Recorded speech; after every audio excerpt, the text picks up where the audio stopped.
Et salut les makers, bienvenue sur la chaîne Débutant 3D. On se retrouve aujourd'hui pour une vidéo pour les vrais débutants où on va parler des termes techniques qui constituent une imprimante 3D, histoire de pouvoir parler le même langage quand vous cherchez à être dépanné. Ce sera plus facile pour tout le monde de savoir exactement de quoi on parle. Donc on va commencer par le début et on va parler des extrudeurs. Alors, un des constitutifs de l'extrudeur, c'est ça. Ça s'appelle un hot end. Voilà, donc c'est la partie en aluminium dans laquelle vient se mettre sur le dessus cette petite tige filetée qu'on appelle un heat break. Alors ici c'est un heat break avec du PTFE à l'intérieur, donc destiné au PLA. Après on a les buses, donc celles-là sont des buses d'origine, assez longues, donc ça va être une buse en 0,4. Ça c'est une buse pour E3DB6, donc un peu plus plate. Après ici on a un ensemble, donc ici vous avez la cartouche de chauffe, et ici la sonde de température. Donc il y a à l'intérieur d'une petite bille en verre.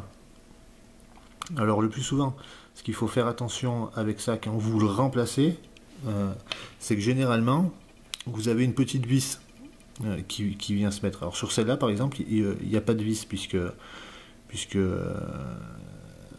c'est des hot ends que j'ai acheté à côté, mais souvent sur les E3DB6, vous avez une petite vis ici. Cette petite vis, il faut faire attention parce que si vous serrez trop, vous pouvez écraser la protection en plastique, faire que donc les fils se touchent, donc faire ce qu'on appelle un court-circuit. Si vous faites un court-circuit, vous aurez une très grosse valeur de température, dans les genres 700, plus de 700 degrés.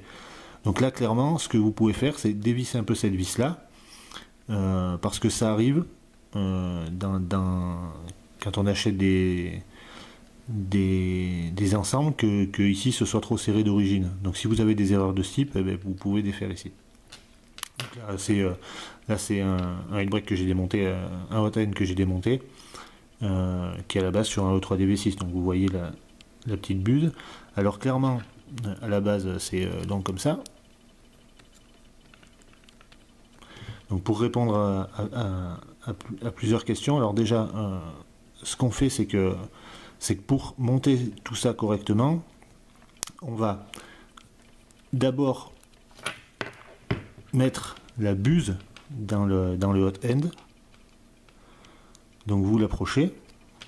Je vais prendre l'autre parce que voilà. Vous l'approchez. Une fois qu'elle est approchée, vous la serrez presque au maximum. Puis vous desserrez d'un quart de tour. Juste d'un quart de tour. Après, vous approchez le heat break, pareil. Vous venez donc en contact avec la buse. Une fois que ça force, vous arrêtez, vous ne serrez pas plus que ça. Vous montez tout sur votre machine et vous chauffez. Et avec une clé, vous venez donc entourer le hot end, vous prenez la buse et là, vous serrez à chaud. Et normalement, là, vous ferez bien contact et vous aurez pas de fuite. En règle générale, si ça fuit, ça sort rarement par la buse, mais plus souvent par le haut du hot end, là, entre le hot end et le heat break. Voilà. Donc après, eh ben on a les corps de l'E3DB6, donc ils se montent par là-dessus. Alors là, c'est pas le bon heat break, hein, c'est pas un heat break de 3DB6, mais c'est juste pour vous montrer. Hein. Donc voilà. Ça se visse par-dessus. Donc ça, on appelle ça un cool break.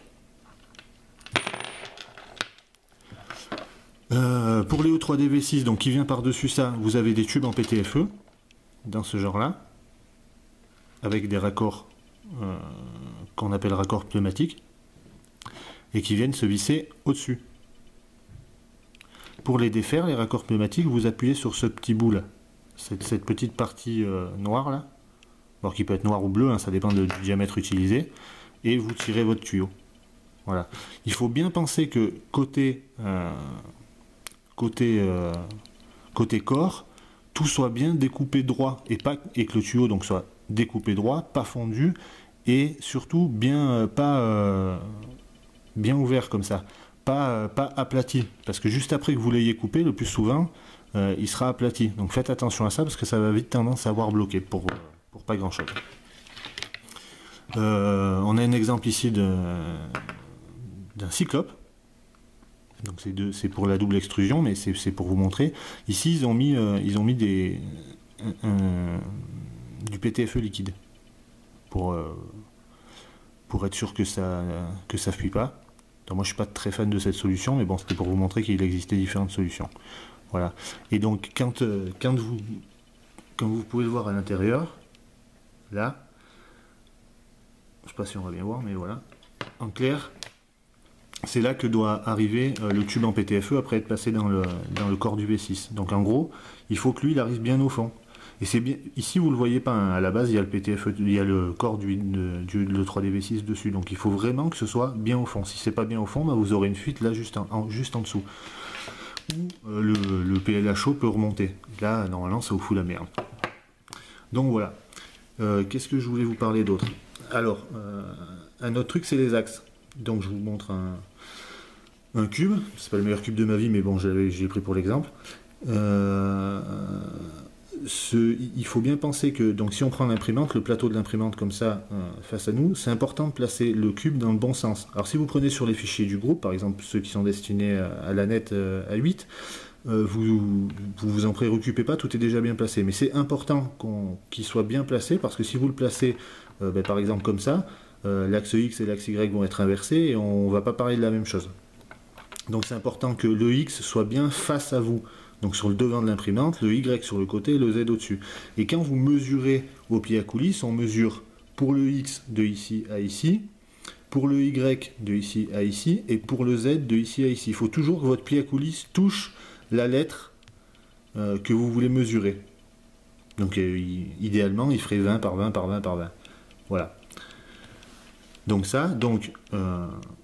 pour qu'on soit sûr, hein, l'axe X, c'est les variations de gauche à droite, l'axe Y, c'est d'avant en arrière, et l'axe Z, c'est montée-descente.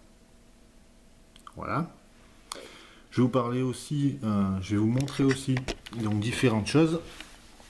Les cartes mères. Alors par exemple, ici, vous avez une carte mère d'Anet A8 origine, enfin Anet A8, A6, toutes les cartes mères, enfin beaucoup de cartes mères chez Anet se ressemblent, avec un écran donc d'origine, qui est un LCD 2004, Zone Star, le plus souvent défini comme ça dans Marlin, mais vous pouvez avoir d'autres choses. Et ici vous avez une carte mère Ramps, alors je vais essayer de me mettre un peu plus à la lumière, ce sera mieux. Donc ici vous avez une carte mère Ramps, donc c'est une Ramps 1.4. La différence entre les deux cartes mères, c'est que c'est bon, évidemment, pour ce qui est la partie en dessous, vous avez plus de mémoire, vous avez beaucoup de possibilités avec la RAM, ce que vous n'avez pas avec la carte d'origine Anet. Mais surtout, c'est la possibilité d'avoir des drivers et de les changer. Donc c'est ces petites pièces-là qui vont donc sur des connecteurs comme ça, et qui vous permettent de changer de driver. Pour commander les drivers, c'est ce qui commande vos moteurs.